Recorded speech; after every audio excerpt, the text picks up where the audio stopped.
Hello, नमस्कार. Very good evening. आवाज येतोय सर्वांना? बघा, आपण कालच्या लेक्चरमध्ये घटक क्रमांक 1 जो आहे अध्यापन विषयक अभियोग्यता, त्या घटकासंदर्भातील प्रश्न, जे संभाव्य प्रश्न आहेत त्याचं विश्लेषण केलं होतं. आज आपण त्यापुढे घटक क्रमांक 2 जो आहे संशोधन विषयक अभियोग्यता, रिसर्च ॲप्टिट्यूड, या घटकावर जे आपल्याला 5 प्रश्न विचारले जातात, त्या अनुषंगानं आपण त्या घटकावरील संभाव्य प्रश्नांचं विश्लेषण आजच्या लेक्चरमध्ये पाहणार आहोत. आपण जर पाहिलं तर बऱ्यापैकी म्हणजे आपला दुसऱ्या घटकाचा पूर्ण अभ्यासक्रम कंप्लीट झालेला आहे. त्यामुळं कसाही प्रश्न विचारला तरी देखील आपलं उत्तर हे योग्यच असणं आवश्यक आहे. कारण की आपण प्रत्येक म्हणजे 5 पैकी आपले 4 प्रश्न कोणत्याही हालतीमध्ये बरोबर आले पाहिजे. हे कधी बरोबर येणार आहेत? ज्यावेळेस तुम्हाला याच अभ्यासक्रमावर जे प्रश्न विचारले जाणार आहेत त्या प्रश्न जशाच तसे प्रश्न येणार नाहीयेत. फक्त जो प्रश्नाचं स्वरूप आहे, परीक्षाभिमुख दृष्टिकोनातून आपण प्रश्नांचा सराव करत आहोत, जेणेकरून प्रश्नांचं एक स्वरूप काय असणार आहे ते आपल्याला निश्चितच या प्रश्नांचं विश्लेषण समजून घेतल्यानंतर तुम्हाला तुमच्यामध्ये निश्चितच या दुसऱ्या घटकाविषयी जे 5 प्रश्न विचारले जाणार आहेत ते कसे असू शकतात आणि प्रश्नाविषयीचा जो अप्रोच आहे, दृष्टिकोन आहे, हे निश्चितच आपल्यामध्ये विकसित होईल. तसं पाहिलं तर आपण बघा, घटक 2 जो आहे त्यामध्ये नाव आहे घटकाचं संशोधन विषयक अभियोग्यता. म्हणजे प्राध्यापक झाल्यानंतर देखील आपण पाहिलं तर नवीन एज्युकेशन पॉलिसीनुसार आपला सेट नेट तर गरजेचं आहे, त्याच्याबरोबर आपला PhD देखील तुम्हाला जर असोसिएट सहाय्यक प्राध्यापकापासून पुढे म्हणजे असोसिएट प्रोफेसर आणि प्रोफेसर होण्यासाठी तुम्हाला प्राध्यापक PhD अनिवार्य करण्यात आलेले आहे.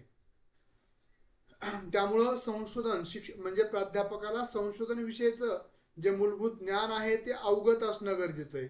तर या घटकामध्ये शिक्षक किंवा प्राध्यापक यांना संशोधन विषयक माहिती असणे अपेक्षित आहे. प्राध्यापकाला संशोधनाचा अर्थ म्हणजे काय, संशोधन कशाला म्हणायचं, त्याचा अर्थ काय आहे, संशोधनाच्या पद्धती कोणत्या आहेत, संशोधनाचे प्रकार कोणते आहेत, संशोधनाचे वैशिष्ट्य कोणते आहेत, त्याबरोबर संशोधनामध्ये अहवाल कसा लिहिला जातो, अहवालाचे प्रकार, म्हणजे सॅम्पल कसं निवडलं जातं, ज्याला आपण नमुना निवड संशोधनासाठी, संशोधनाचा आराखडा काय असतो, कशा पद्धतीने तो मांडला जातो, या सर्व इत्थंभूत माहिती संदर्भात आपण सविस्तर पद्धतीने हा घटक यापूर्वी अभ्यासलेला आहे. तर या घटकावर जे आपल्याला प्रश्न विचारले जाऊ शकतात त्याचं आपण अवलोकन, त्याचं आपण विश्लेषण यामध्ये करूयात.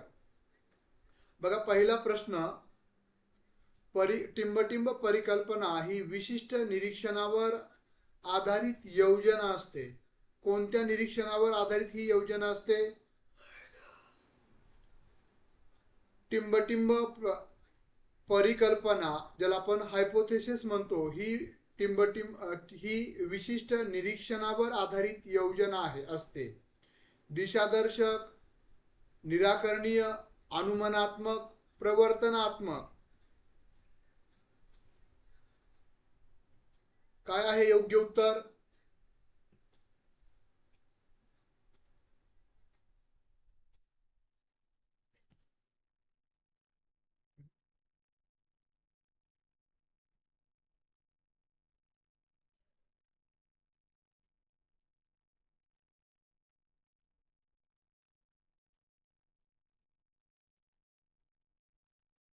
चला लवकरात लवकर आपल्या प्रतिक्रिया देत चला. तर योग्य पर्याय आहे अनुमानात्मक. आपण काय करत असतो, परिकल्पनाच्या माध्यमातून आपण अनुमान काढत असतो की एकंदरीत त्या जी आपण समस्या निवडलेली आहे संशोधनासाठी त्याचं संभाव्य उत्तर काय असणार आहे. म्हणजे परिकल्पना म्हणजे संशोधन विषयाचं किंवा संशोधन विषयातील समस्येचं संभाव्य उत्तर आपण ते निरीक्षणावर आधारित योजना आपण अनुमानाद्वारे मांडत असतो. त्यामुळे योग्य उत्तर आहे पर्याय क्रमांक सी, 3 पर्याय, जो आपण सर्वांनीच निवडलेला आहे. सर्वांचं खूप खूप अभिनंदन. माळी मॅडम, पाने मॅडम, रेश्मा मॅडम. पुढच्या प्रश्नाकडे जाऊयात.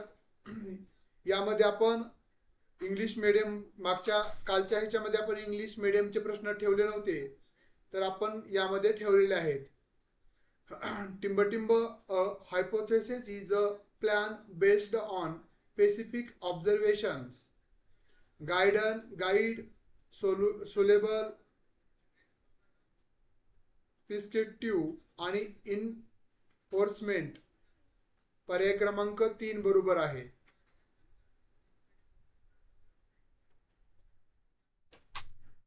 पुढचा दुसरा प्रश्न,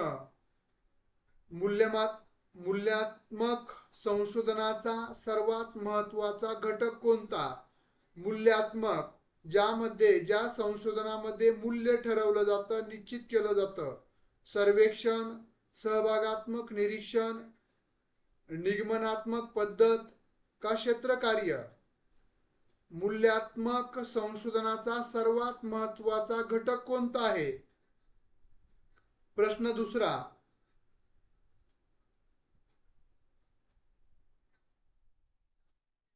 चला लवकरात लवकर प्रतिक्रिया देत चला. सर्वेक्षण, सहभागात्मक निरीक्षण, निगमनात्मक पद्धत आणि क्षेत्रकार्य.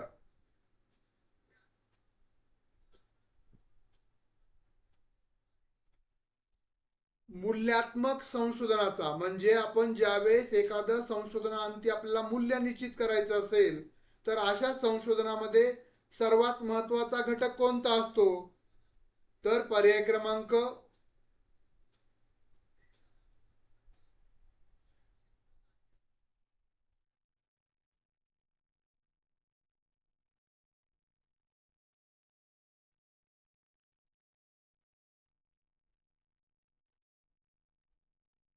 चला लवकरात लवकर प्रतिक्रिया देत चला.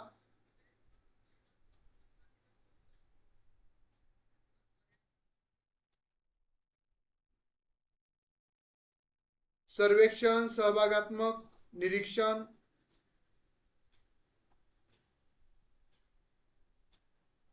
मूल्यात्मक संशोधनाचा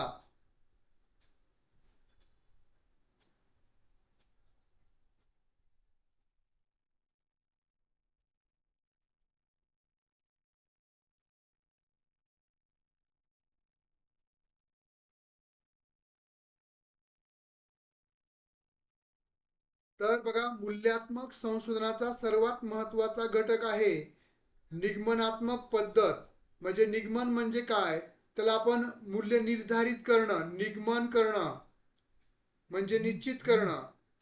मूल्यात्मक संशोधनाचा सर्वात महत्त्वाचा घटक आहे की ते निर्धारित करणं, की बाबा त्याला आपण जसं एखाद्या विद्यार्थ्याला बघा, आपल्याला काय करायचं आहे, एका वर्गातील विद्यार्थी, हुशार विद्यार्थी निवडायचे आहेत. म्हणजे आपल्याला समस्या आहे की हुशार विद्यार्थी किती आहेत एखाद्या वर्गातले. तर आपण काय करतो, एक निर्धारित तक्ता तयार करतो. ज्या विद्यार्थ्यांना 75% ते 90% पडणारे विद्यार्थी हे हुशार आहेत, बाकीचे ॲव्हरेज आहेत, असं आपण एक हे करत असतो, म्हणजे निगमन करत असतो. त्यामुळे योग्य पर्याय आहे पर्याय क्रमांक 3. पुढचा प्रश्न तिसरा बघा, संशोधन करताना टिंबटिंब बाबी विचारात घेतल्या जातात. आपण ज्यावेळेस संशोधन करत असतो त्यावेळेस कोणकोणत्या बाबी विचारात घेतल्या जातात?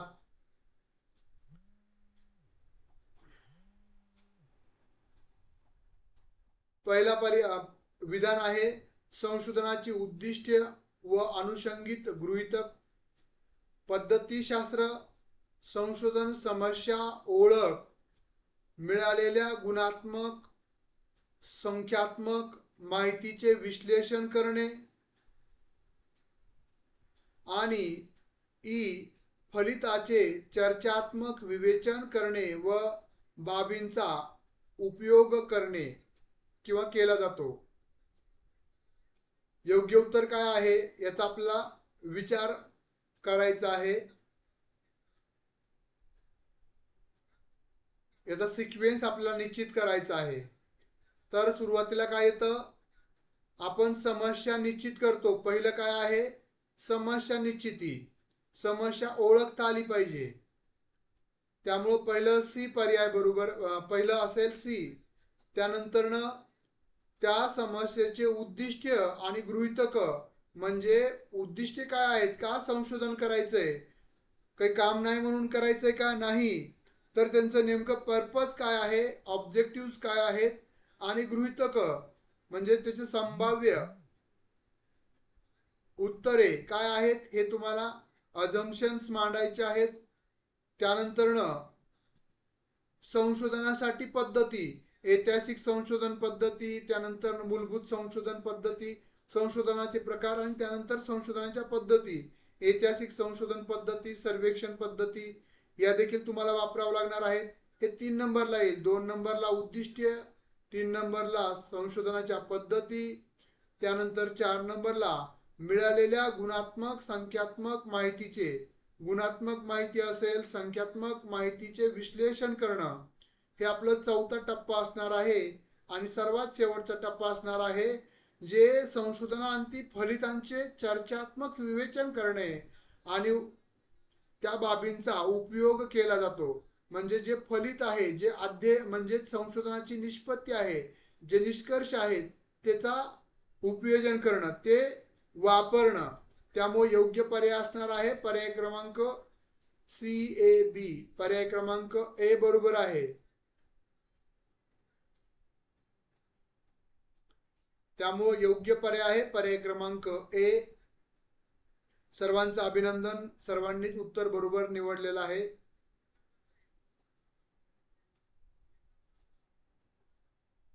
बघा पुढचा प्रश्न, प्रायोगिक संशोधनामध्ये टिंबटिंब करता येतं. काय करता येतं? सहजपणे नियोजन करता येतं, सहजपणे विश्लेषण करता येतं, सहजपणे सामान्यीकरण करता येतं, सामान्यीकरण करता येतं, आणि नेमकेपणानं नियंत्रण काय करता येतं प्रायोगिक संशोधनामध्ये. आपण संशोधनाची जी पद्धती आहे त्यापैकी प्रायोगिक संशोधन जी पद्धती आहे त्या पद्धतीनुसार आपल्याला काय करता येतं?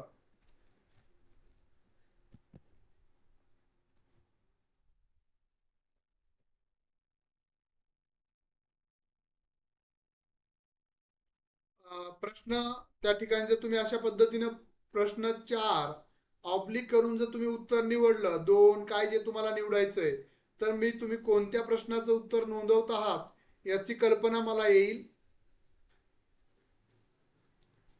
तर चौथ्या प्रश्नाचं योग्य उत्तर आहे नेमकेपणानं नियंत्रण. बघा एकमेव प्रायोगिक संशोधन पद्धती आहे ज्याच्या चलांवर, ज्याच्या बदलांवर संशोधनकर्त्याचं नियंत्रण असतं. बरोबर आहे. त्यामुळे योग्य पर्याय आहे पर्याय क्रमांक 4. प्रायोगिक संशोधनामध्ये नेमकेपणानं नियंत्रण करता येतं चलांचं. त्यामुळे योग्य पर्याय आहे पर्याय क्रमांक 4.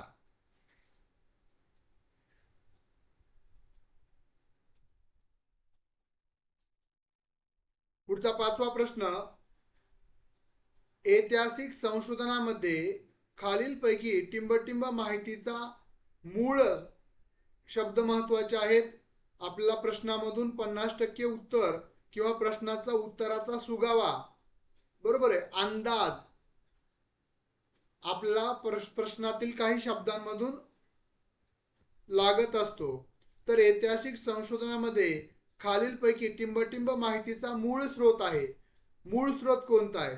संशोधनाचा समालोचक अहवाल, जे संशोधनाचा समालोचक अहवाल हा मूळ स्रोत आहे का?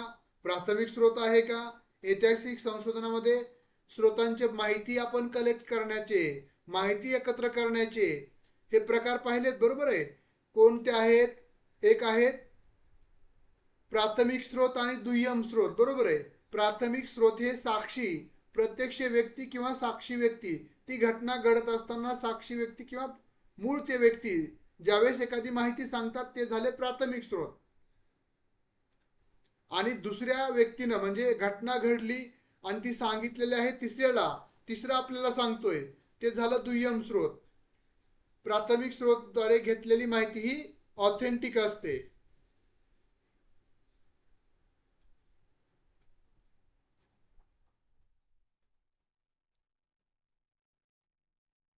तर संशोधनाचा समालोचक अहवाल, नुकतेच लिहिलेले पाठ्यपुस्तक, अनेक लेखकांनी लिहिलेला व 2023 मध्ये प्रसिद्ध झालेला ग्रंथ, प्रमाणभूत नियतकालिकेत प्रसिद्ध झालेला संशोधन लेख.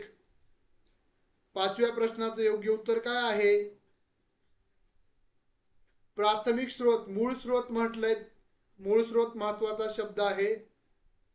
तर योग्य उत्तर आहे प्रमाणभूत नियतकालिकेत प्रसिद्ध झालेला संशोधन लेख हा माहितीचा, ऐतिहासिक संशोधनातील माहितीचा मूळ स्रोत आहे. बघा, म्हणजे इथं जी माहिती प्रसिद्ध होती त्या नियतकालिकात प्रमाणभूत आहे, म्हणजे ती खोटी आहे का? नाही, प्रमाणित केलेली माहिती आहे, सत्य माहिती आहे. पण पहिला पर्याय बघा, संशोधनाचा समालोचक अहवाल. आता संशोधकानं जर कॉपी केली असेल किंवा वाङ्मय चौर्य केलं असेल, वाङ्मय चौर्य, यामुळे देखील ते ऑथेंटिक असेलच असं नाही, मूळ स्रोत असणार आहे असं नाहीये. त्यानंतर दुसरा पर्याय, नुकतेच लिहिलेले पाठ्यपुस्तक. आता पाठ्यपुस्तकामध्ये आपण माहिती देत असतो जी आपण कुठून तरी वेगवेगळ्या माध्यमातून, वेगवेगळ्या सोर्सेसच्या माध्यमातून ती कलेक्ट करत असतो. पण ती पण ऑथेंटिक असतेच का, मूळ असते का? असं नाहीये, ती दुसरीकडूनच घेतलेली असते. त्यामुळं हा पण पर्याय चुकीचा आहे. आणि तिसरा पर्याय, अनेक लेखकांनी, एका लेखकानं नाही, अनेक लेखकांनी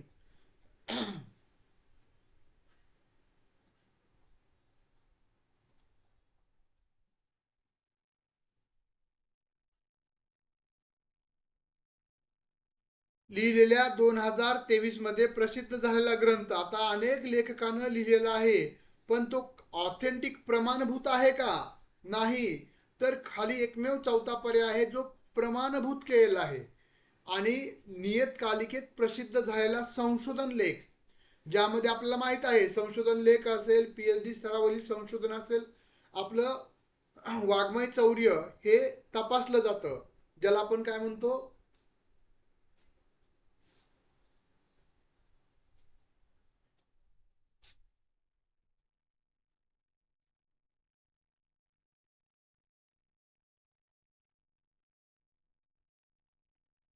पुढचा 6वा प्रश्न. एका संशोधन अहवालानुसार एका देशाची लोकसंख्या ही 1991 साली 10 कोटी होती. ती 2011 साली म्हणजे 20 वर्षानंतर 20 कोटी इतकी झाली. या अभ्यासकाचे सर्वोत्तम वर्णन टिंबटिंब असे करता येईल. बघा, संशोधनाचं हे जे संशोधन केलेलं आहे याचं जे लोकसंख्या संदर्भातील आहे, तर याचं वर्णन आपण संशोधनामधील कोणत्या संशोधनासंदर्भात करता येईल? सामाजिक, दीर्घकालीन, छेदक, खंडित आणि घटकीय. काय आहे पर्याय? बघा, हे सर्व आपलं झालेलं आहे. सर्व मुद्द्यांविषयी आपण सविस्तर पद्धतीनं लेक्चरच्या माध्यमातून चर्चा केलेली आहे. बनसोडे मॅडम अभिनंदन. सोनाली मॅडम अगदी बरोबर आहे. पूर्वा मॅडम, दीर्घकालीन का बरं? कारण हे 1 वर्षाचं संशोधनाचं विश्लेषण केलंय का? नाही. 1991 साली जी लोकसंख्या 10 कोटी होती ती 2011 साली म्हणजे तब्बल 20 वर्षांचा अभ्यास या संशोधनामध्ये त्या संशोधकानं केलेला आहे. त्यामुळे हे जे संशोधन आहे ते दीर्घकालीन प्रकारचं आहे.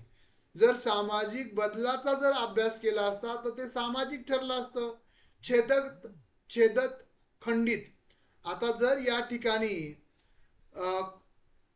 काही कालावधीमध्ये ते खंड पडला असता म्हणजे संशोधनामध्ये, तर ते म्हणजे पाच या ठिकाणी काय केलं असतं 1991, त्यानंतर परत नाही 1991 ते 1995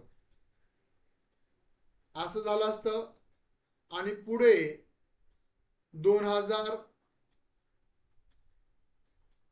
ते 2011 असं जर झालं असतं तर 1995 ते 2000 या 5 वर्षाचा खंड धरला असता तर ते छेदक खंडित झालं असतं. आणि घटकीय म्हणजे कोणत्या घटकासंदर्भात, त्यामुळं घटकीय हा पण पर्याय चुकीचा आहे. फक्त दीर्घकालीन म्हणजे एकंदरीत 20 वर्षाचा अभ्यास यामध्ये केलेला आहे.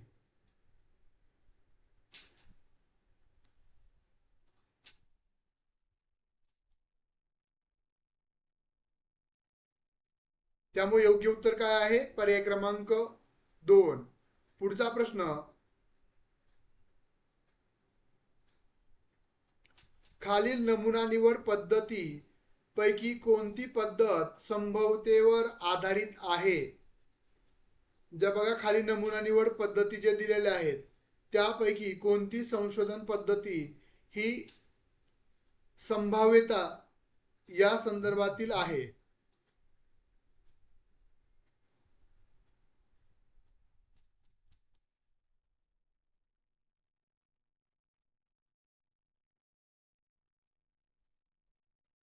निषेध आधारित नमुना निवड, स्तरीय नमुना निवड, प्रमाण नमुना निवड, सुगम्य नमुना निवड.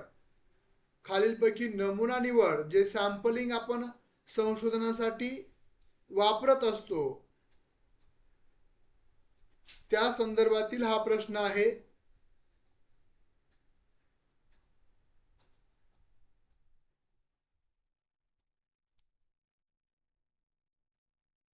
चला प्रतिक्रिया देत चला.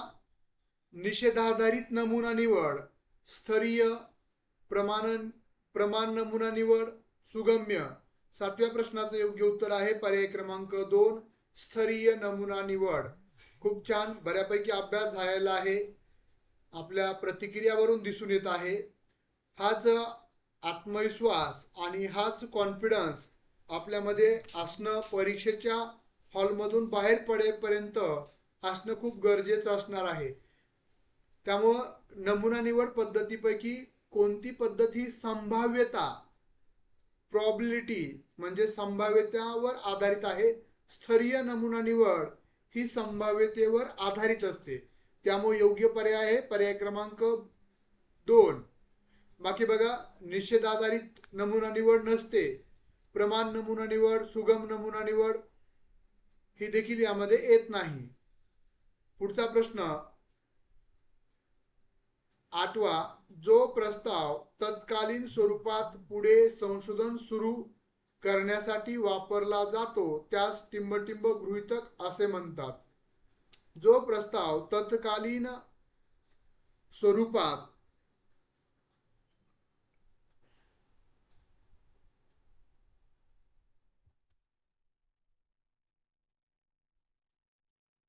जो प्रस्ताव तत्कालीन त्या कालावधीपुरत्या स्वरूपात पुढील संशोधन सुरू करण्यासाठी वापरला जातो त्यास टिंबटिंब गृहीतक असं म्हणतात. एकतर्फी, अनुमानात्मक, कार्यरत का आदेशिक? काय आहे योग्य पर्याय?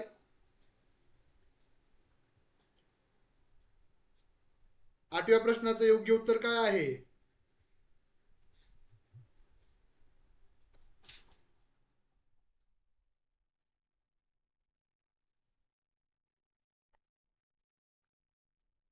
तर योग्य उत्तर आहे कार्यरत. म्हणजे तात्पुरत्या त्या वेळेपुरतं आपण ते न वापरलेलं आहे. बरोबर आहे. त्यामुळे योग्य उत्तर आहे कार्यरत. जो प्रस्ताव तत्कालीन तात्पुरत्या स्वरूपात पुढील संशोधन सुरू करण्यासाठी वापरला जातो तो फक्त कार्यरत गृहीतक असे म्हणतात. त्याला काय म्हणतात आपण? कार्यरत, तात्पुरतं गृहीतक. एकतर्फी नाही किंवा अनुमानाधारित आपण अनुमान मांडले का? नाही. आणि अदैशिक, आदेशात्मक आहे का? नाही. त्यामुळे योग्य पर्याय आहे कार्यरत. आपण त्याला काय म्हणतो? तत्कालीन किंवा आपण तकलादू, त्या वेळेपुरतं. त्यामुळे पर्याय क्रमांक 3 योग्य आहे. पुढचा प्रश्न, खालीलपैकी कोणते चांगल्या परिकल्पनेचे वैशिष्ट्य आहे? आता परिकल्पना, जसं आपण म्हणतो की संशोधन समस्येचं अपेक्षित उत्तर म्हणजेच परिकल्पना होय. तर खालीलपैकी कोणत्या चांगल्या, कशी परिकल्पना आहे? चांगली.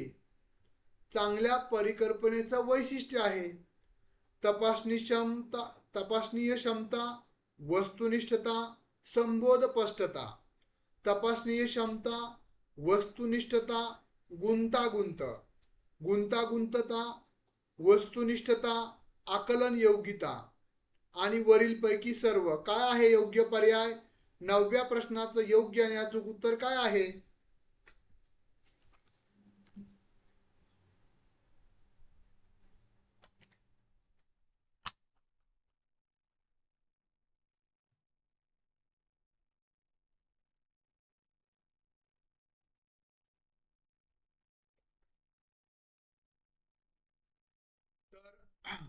पूर्वा मॅडम अगदी बरोबर आहे. जगदाळे मॅडम अभिनंदन. बुरकू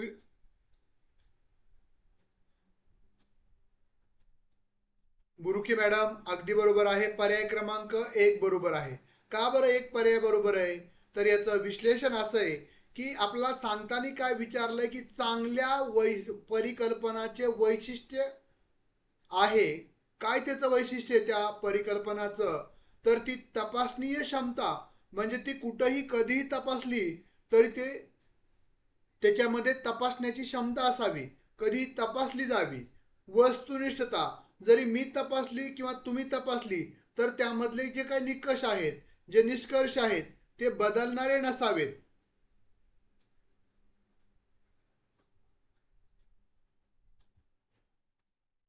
त्यानंतर संबोध स्पष्टता, त्यातून आपले जे संकल्पना आहेत, ज्या संबोध आहेत त्या स्पष्ट झाल्या पाहिजेत, ज्या आपल्या शंका असतील त्या.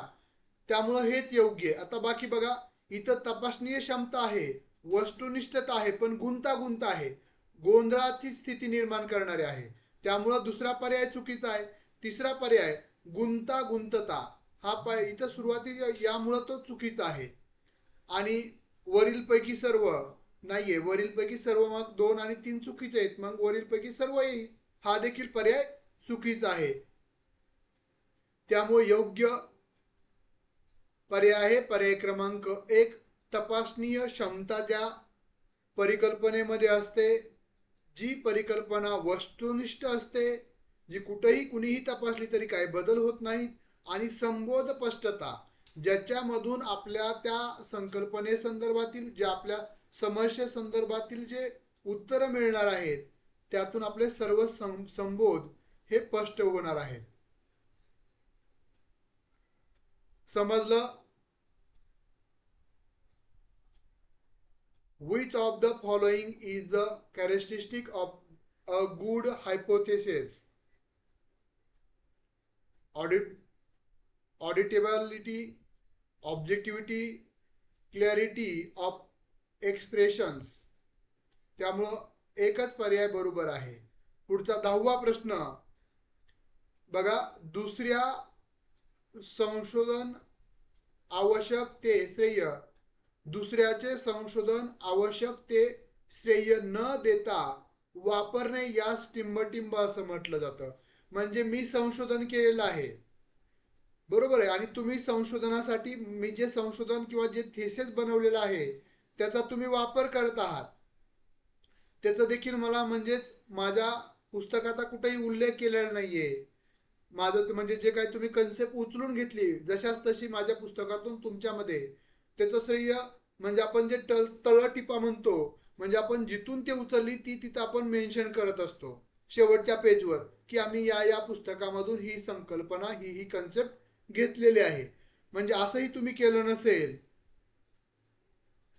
तर दुसऱ्याचे संशोधन त्याला काय म्हणता येईल, कॉपीराइट्स म्हणता येईल का, स्वामित्व हक्काचा भंग केला आहे असं म्हणता येईल, काय म्हणता येईल, श्रेय न देता वापरणे यास काय म्हणता येतं.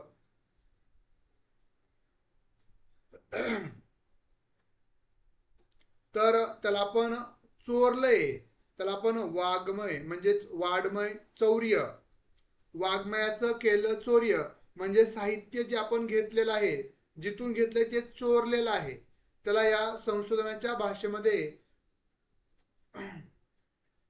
वाङ्मय चौर्य असं म्हटलं जातं. पर्याय क्रमांक 4.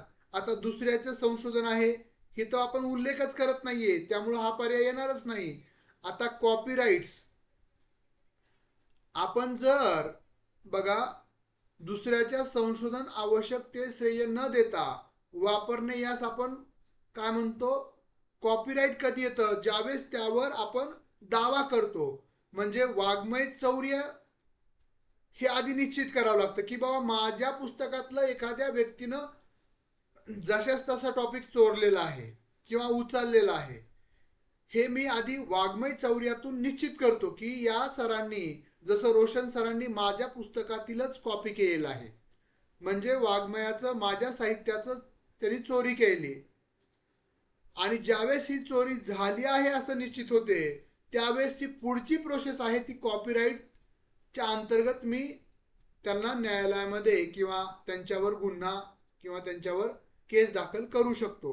म्हणजे आधी वाङ्मय चौर्य ही संकल्पना आपल्याला विचारली होती, त्याच्या पुढचं आहे ती कॉपीराइट्स आणि स्वामित्व हक्काचा भंग.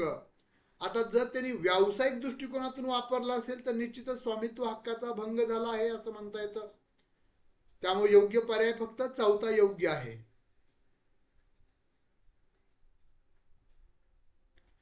नाही, बघा कॉपीराइट का होणार नाही रोशन सर, तर कॉपीराइट कधी येतं, ज्यावेळेस आपण आपल्या साहित्यातलं, माझ्या पुस्तकातले एखादी ओळ म्हणजेच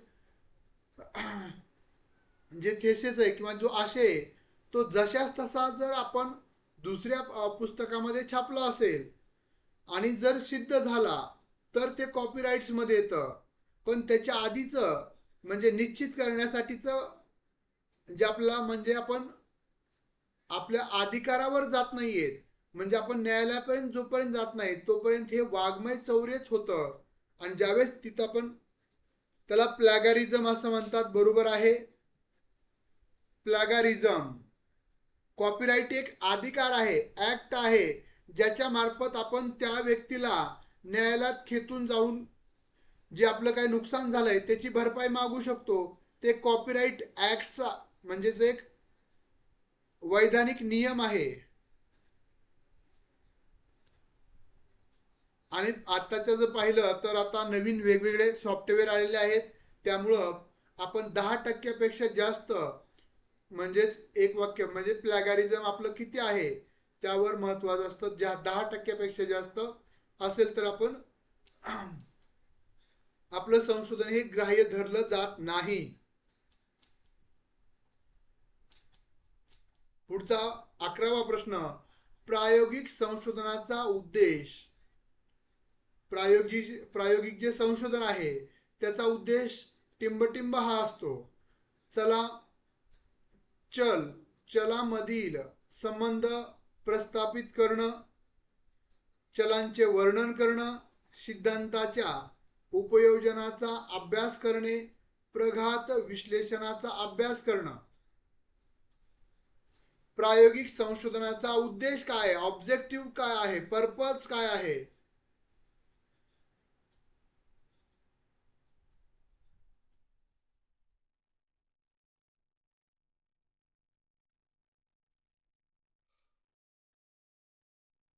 माळी मॅडम अगदी बरोबर आहे.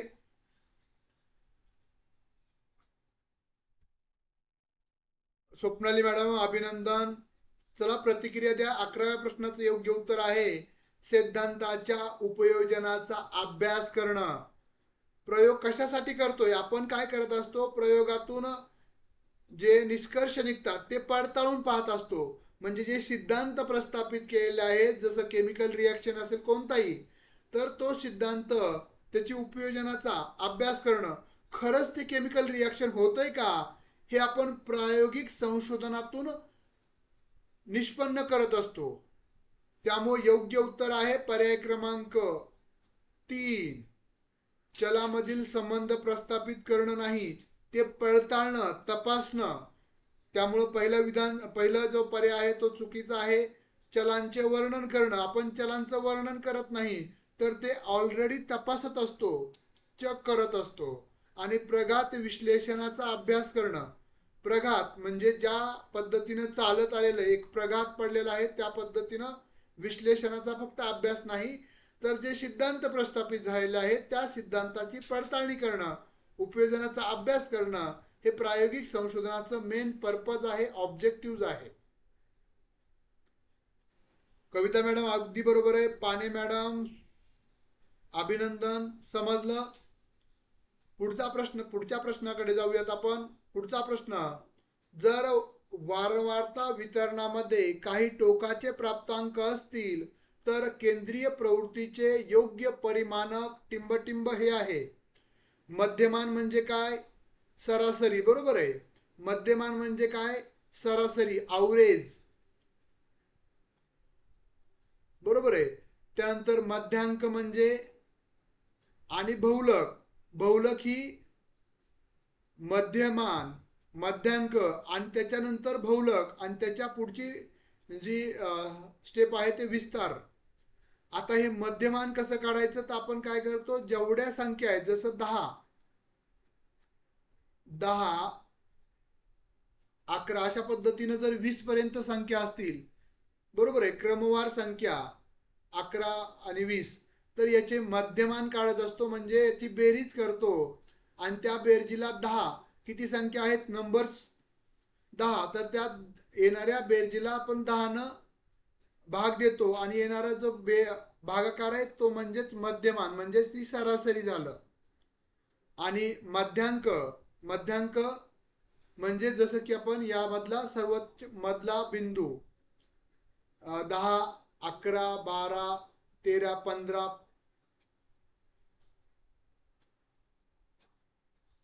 म्हणजे आपण 15 असं म्हणू शकतो मध्यांक. आणि बहुलक म्हणजे जी संख्या जास्त वेळेस आलेली आहे ज्या वारंवारतेच्या वितरणामध्ये, त्याला आपण पुढचे स्टेप आहे बहुलक. तर योग्य उत्तर आहे मध्यांक. पर्याय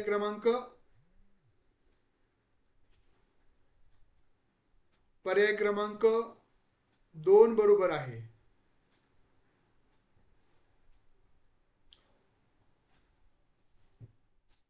बघा पुढचा प्रश्न 13वा. सर्वांचंच उत्तर बरोबर आहे, सर्वांचं अभिनंदन.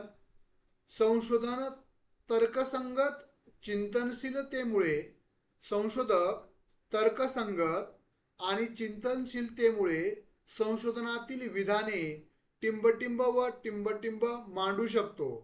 मुद्देसूद व पद्धतीने, मुद्देसूद व क्रमबद्ध पद्धतीने, क्रमबद्ध व मुद्देसूद पद्धतीनं आणि व्यवस्थित व व्यवस्थित पद्धतीने. योग्य उत्तर काय आहे 13व्या प्रश्नाचं योग्य उत्तर?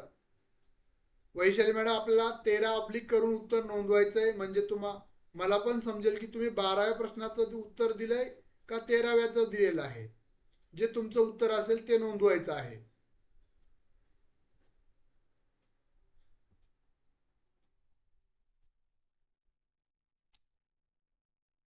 तेराव्या प्रश्नाचं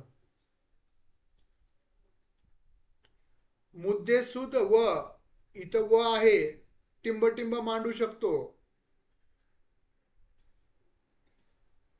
तर योग्य उत्तर आहे क्रमबद्ध आणि मुद्देसूद. पर्याय क्रमांक 3 बरोबर आहे. स्वप्नाली मॅडम अभिनंदन, बुरकी मॅडम अभिनंदन. तिसरा पर्याय बरोबर आहे.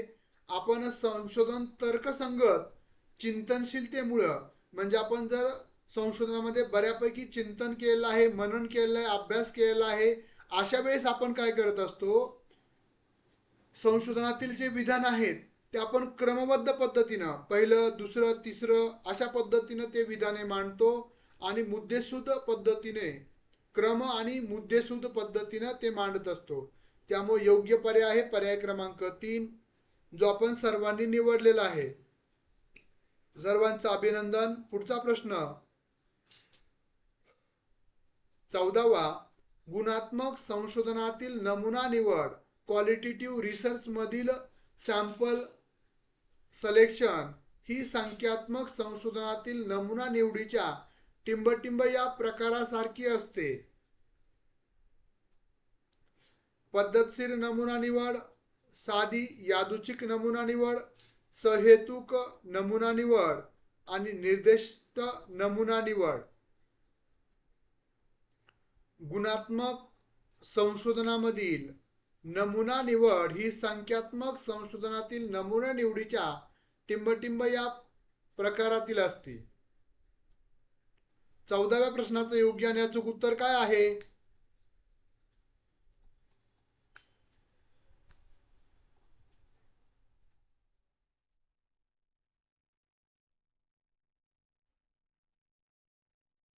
चला लवकरात लवकर प्रतिक्रिया देत चला.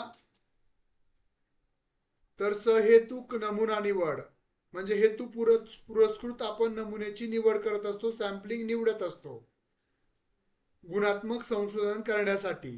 त्यामुळे योग्य पर्याय आहे पर्याय क्रमांक 3. Swapnali madam, Roshan sir, Purva madam, Burke madam, Jadhav madam, Archana madam, Kavita madam, सर्वांचंच अभिनंदन. खूप छान.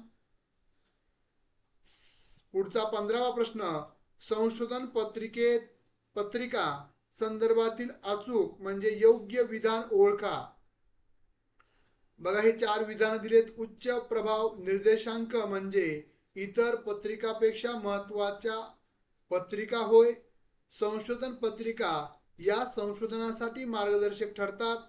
संशोधन पत्रिका दीर्घ संशोधनासाठी वापरतात आणि वरीलपैकी सर्व. 15व्या प्रश्नाचं योग्य विधान कोणतं आहे 15व्या प्रश्नाच्या उत्तरासंदर्भात ते आपल्याला निवडायचं आहे.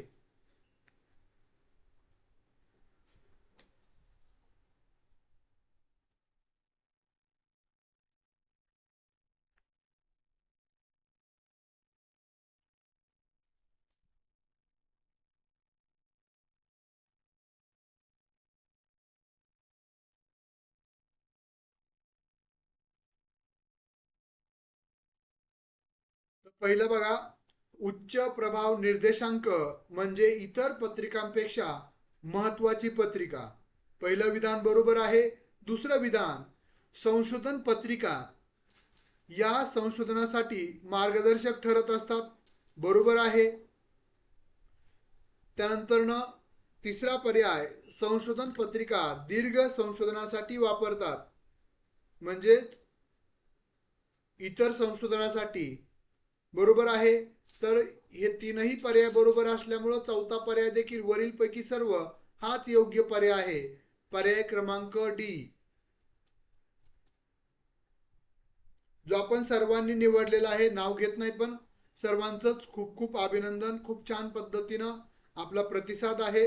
हाच प्रतिसाद, हीच ऊर्जा आपला परीक्षेच्या कालावधीपर्यंत टिकवायची आहे आणि परीक्षेतून आपला रिझल्ट आला पाहिजे यासाठी आपलं सर्व ही आटास आहे. 16वा प्रश्न, संशोधन विषयाची निवड करत असताना टिंबटिंब प्रामुख्याने टिंबटिंब बाबीचा विचार केला जातो. उपलब्ध आर्थिक बाबीवर, ग्रंथ संपदेच्या उपलब्धतेवर, संशोधकाच्या आवडीवर का विषयाच्या समर्पकतेवर. आपण विषयाची निवड करत असताना कशाचा जास्त म्हणजे सर्वच बाबी, आता माझ्याकडे पैसे असणं गरजेचं आहे, PhD ला ॲडमिशनची फीस कशी भरणार, त्यामुळे उपलब्ध आर्थिक बाबीचा विचार करावा लागणार आहे. ग्रंथ संपदेची उपलब्धता, आता जो मी विषय घेतलेला आहे त्या विषयात मुबलक साहित्य उपलब्ध आहे का याचाही मला विचार करावा लागणार आहे. त्याबरोबरच मला त्यामध्ये आवड आहे का याही बाबीचा विचार करावा लागणार आहे. आणि विषयाच्या समर्पकतेवर. आता समर्पकता म्हणजे ही चारही पर्याय बरोबर होते, पण या चार मध्ये सरस पर्याय आहे. सर्वात अधिक उपयुक्त पर्याय आहे समर्पकतेवर. विषयाची समर्पकता. समर्पकता म्हणजे मिळती जुळती, म्हणजेच समर्पकता ही जी बाब आहे यामध्ये आर्थिक बाबी आल्याच आणि ग्रंथालयाची उपलब्धता आलीच आणि संशोधनाची म्हणजे मी जर ते समर्पित होऊन म्हणजे पूर्ण समर्पण करून जर संशोधन करू शकत असेल तरच मी संशोधनासाठी विषय निवडणार आहे आणि काम करणार आहे. त्यामुळे योग्य पर्याय आहे पर्याय क्रमांक 4. सर्वांचं अभिनंदन. सर्वांचेच पर्याय हे चौथेच पर्याय आहेत. एकही विद्यार्थ्यांनी चुकीचा पर्याय निवडलेला नाही. वर्षा मॅडम, लेट करायचं नाहीये. सर्वांनीच टाइम टू टाइम लेक्चर, आपलं जे लेक्चर आता कमी कालावधीसाठी जॉईन करायचे आहेत. बघा 17वा प्रश्न. खालीलपैकी टिंबटिंब या संशोधन पद्धतीमध्ये माहिती एकत्र करण्यासाठी प्राथमिक व दुय्यम स्रोताचा वापर केला जातो. हे पण आपण बघा सर्व जे प्रश्न आहेत हे सर्व आपण यावर सविस्तर व्हिडिओ बनवलेले आहेत, सविस्तर लेक्चर्स आपण घेतलेले आहेत लाईव्ह मध्ये. आणि जर आपण नसाल तर आता ते सर्व ॲपवर उपलब्ध आहेत.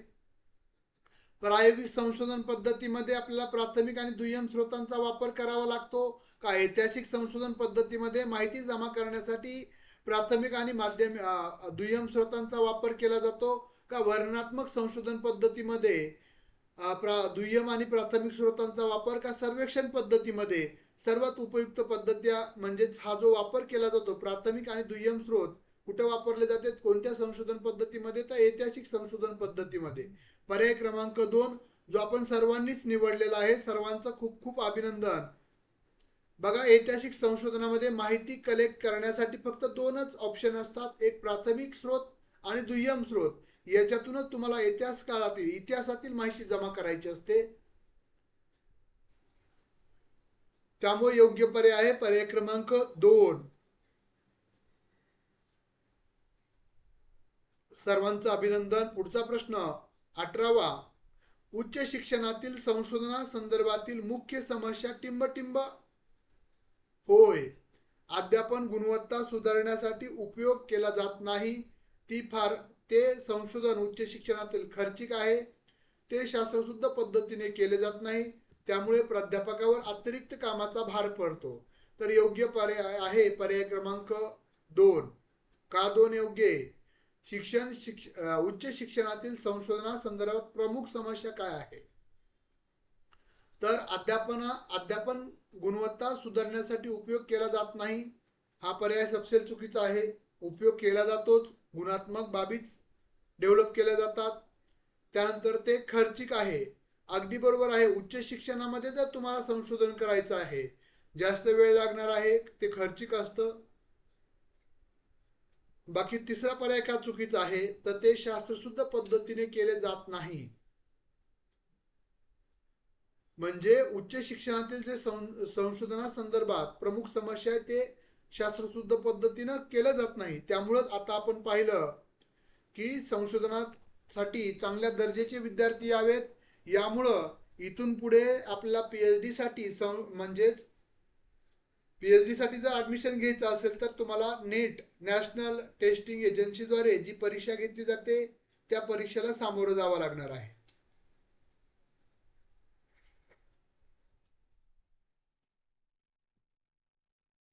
पुढचा प्रश्न. खालीलपैकी टिंबटिंब या संशोधनामध्ये गृहीत कृत्य आवश्यक असेलच असं नाही.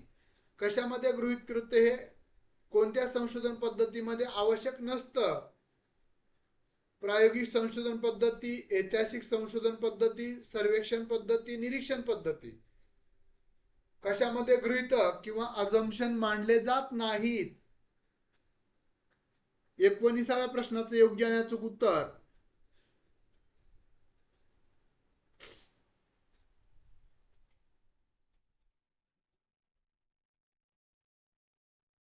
तर बघा प्रायोगिक संशोधनामध्ये नाही, ऐतिहासिक संशोधनामध्ये आणि गुणात्मक संशोधनामध्ये गृहीतक ग्रहित म्हणजे हायपोथेसिस किंवा गृहीतक अजम्पशन केलं जात नाही. जे म्हणजे ऐतिहासिक संशोधनामधून जे सत्य आहे ना ते आपण पडताळत असतो. म्हणजे जे आहे ना तेच आपण त्याचा शोध घेत असतो, म्हणजेच प्राथमिक आणि दुय्यम स्रोतांच्या माध्यमातून. पण ते असं असेल तसं असेल असं आपण गृहीतक मांडत नाही ऐतिहासिक संशोधनामध्ये. त्यामुळे योग्य पर्याय आहे पर्याय क्रमांक 2. आणि गुणात्मक संशोधनामध्ये देखील जर संशोधनाचा जो प्रकार आहे गुणात्मक संशोधन, यामध्ये देखील आपला गृहीतक किंवा हायपोथेसिस वापरलं जात नाही. तिथं क्वालिटेटिव्ह रिसर्च केलं जातं. ओके, पुढच्या प्रश्नाकडे जाऊयात. 20वा प्रश्न बघा, गुणात्मक संशोधनामधील खालीलपैकी कोणती विशेषता महत्वाची असते? स्पेशलायझेशन. गुणात्मक संशोधनामधले विशेषता कोणती महत्वाची असते? माहिती संकलनासाठी स्व अनुभवातून व प्रत्यक्ष साक्षी व्यक्तीच्या मुलाखतीतून निघालेल्या अंतिम निष्कर्ष. दुसरा पर्याय ठराविक मानकाच्या मदतीने संकलित केलेली माहिती. तिसरा पर्याय संभाव्य पद्धतीचा अवलंब करून निवडलेले अभिकल्प. आणि चौथा पर्याय उच्च ते कनिष्ठ व्यवस्थापनामधील साक्षीदारांच्या दिलेल्या माहितीचा संग्रह. दीपाली मॅडम, सोनाली मॅडम, पूर्वा मॅडम, अर्चना मॅडम, पाणी मॅडम, कविता मॅडम, सर्वांचं अभिनंदन. माहिती संकलनासाठी स्व अनुभवातून आपल्याला गुणात्मक संशोधन करायचंय. त्यामध्ये स्व अनुभव, तुमचे प्रत्यक्ष साक्षी असणारे अनुभव हे खूप महत्वाचे असतात, किंवा प्रत्यक्ष साक्षी व्यक्तीच्या मुलाखतीतून जे निष्कर्ष निघतात तेच गुणात्मक संशोधनामध्ये वापरले जातात. Qualitative research. Vaishali madam, Mayuri madam, Roshan sir, पाने मॅडम, बुरके मॅडम, अभिनंदन. पर्याय क्रमांक 1च बरोबर आहे जो आपण निवडलेला आहे.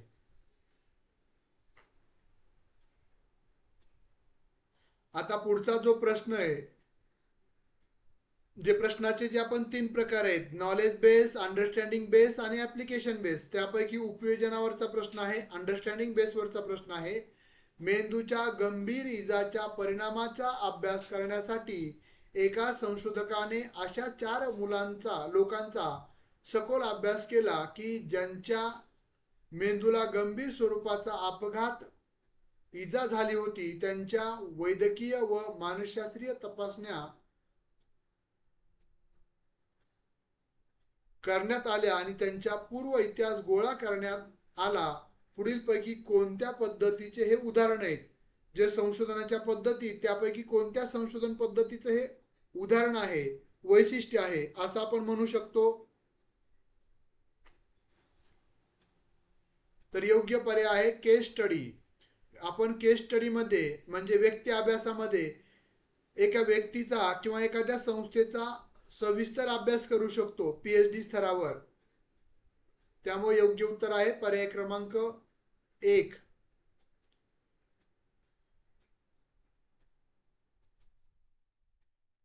पुढचा प्रश्न 22वा. बघा, खालीलपैकी कोणते विधान योग्य आहे? योग्य विधान निवडायला सांगितलंय. संशोधनात उद्देश प्रश्नांच्या स्वरूपात असू शकतो. संशोधनात उद्देश विधानाच्या स्वरूपात असू शकतो. संशोधनात उद्देश प्रबंधाच्या प्रथम अध्ययनात वर्णन केला असतो.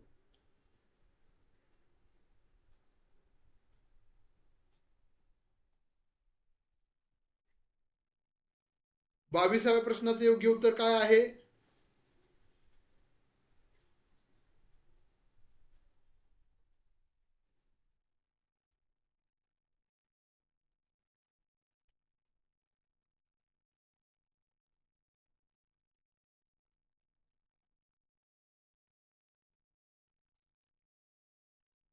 हे सर्वच उद्देश योग्य आहेत. सर्व विधाने संशोधनाचे उद्देश प्रश्नांच्या स्वरूपात असतो. बरोबर आहे. संशोधनात उद्देश विधानाच्या स्वरूपातही असू शकतं. आणि संशोधनाचे उद्देश प्रबंधाच्या प्रथम अध्यायात म्हणजे घटकात वर्णन केलं असतं. त्यामुळं योग्य पर्याय आहे पर्याय क्रमांक डी 4. पुढचा प्रश्न, संशोधक संशोधन करण्यासाठी टिंबटिंब विषय निवडत असतो. सोपा, अवघड, संशोधन अभियोग्यतेनुसार, संशोधनाच्या अभिवृत्तीनुसार.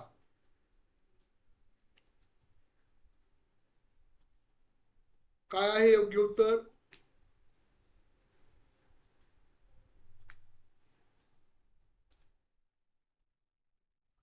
तर 23व्या प्रश्नाचं योग्य उत्तर आहे संशोधन अभियोग्यतेनुसार. त्याची योग्यता पाहिजे संशोधकाची. त्यामुळे योग्य पर्याय आहे पर्याय क्रमांक 3, जो आपण सर्वांनी निवडलेला आहे. अभिनंदन. पुढचा 24वा प्रश्न, संशोधनातील टिंबटिंब हा प्रकार संशोधनातील गुणवत्ता तपासण्यासाठी काम करतो. प्रायोगिक संशोधन, संख्यात्मक संशोधन, गुणात्मक संशोधन, कृती संशोधन.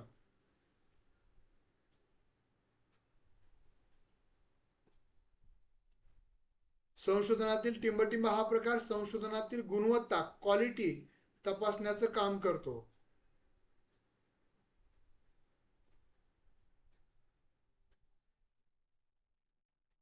याचं योग्य उत्तर काय आहे? प्रायोगिक संशोधन का संख्यात्मक, गुणात्मक, कृती संशोधन?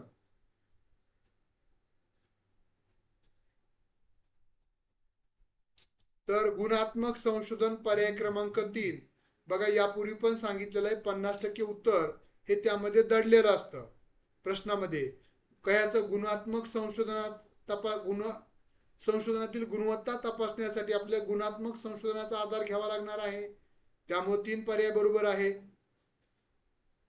पुढचा 25वा प्रश्न, अध्ययन अध्यापन टीचिंग लर्निंग प्रक्रियेतील त्रुटी शोधण्यासाठी नैदानिक कसोट्या वापरल्या जातात. तर त्यावरील उपाययोजनेसाठी काय केले जाते? प्रमाणित कसोट्या, संपादित कसोट्या, उपचारात्मक अध्यापन, उत्तर कसोटी. ज्यामध्ये अध्ययन अध्यापन प्रक्रियेतील शिकणे आणि शिकवण्याच्या प्रक्रियेतील त्रुटी शोधण्यासाठी दैनंदिन कसोट्यांच्या वापरल्या जातात. तर त्यावरील उपाय यासाठी काय केलं जातं? प्रमाणित कसोट्या, संपादित कसोट्या, उपचारात्मक कसोटी, अध्यापन आणि उत्तर कसोटी.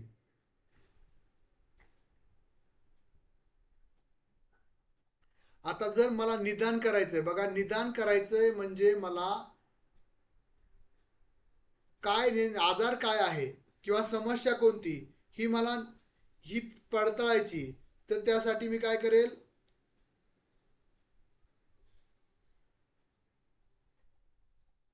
नैदानिक कसोटी आपण निदान करण्यासाठी वापरतो. आणि ज्यावेळेस निदान होतं, ज्यावेळेस आपल्याला कळतं की नेमकी समस्या काय आहे, ती समस्या सोडवण्यासाठी उपयोगासाठी उपचारात्मक अध्यापन केलं जातं. पर्याय क्रमांक 3 योग्य आहे, जो आपण सर्वांनी निवडलेला आहे.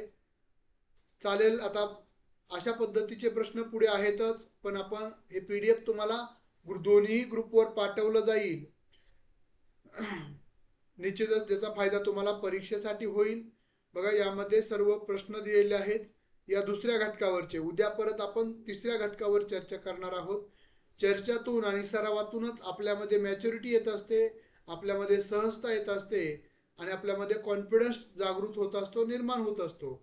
यासाठी फक्त आपल्याला प्रामाणिक प्रयत्न करणं, जे तुमच्याकडे जो कालखंड शिल्लक आहे याचा विचार करून तुम्ही तुमचं नियोजन पेपर 1 10 घटक, पेपर 2 10 घटक याचं तुम्ही करू शकता. त्याचा फायदा तुम्हाला निश्चितच येणाऱ्या परीक्षेच्या कालावधीमध्ये पाहायला मिळेल. चालेल. परत एकदा सर्वांना खूप खूप अभ्यासासाठी आणि अभ्यासामधील जो दृष्टिकोन आहे, जो अप्रोच आहे, तो अप्रोच निर्माण करण्यासाठी शुभेच्छा. बाकीचे प्रश्न आपण उद्याच्या लेक्चरमध्ये आपण जो तिसरा घटक आहे आकलन क्षमता आहे ना,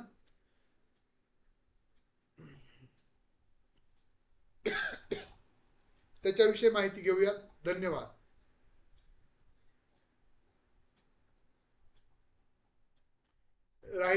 शिल्लक जे प्रश्न आहेत ते ग्रुपवर पाठवले जातील. त्याचं सोल्युशन तुम्ही करू शकता. धन्यवाद.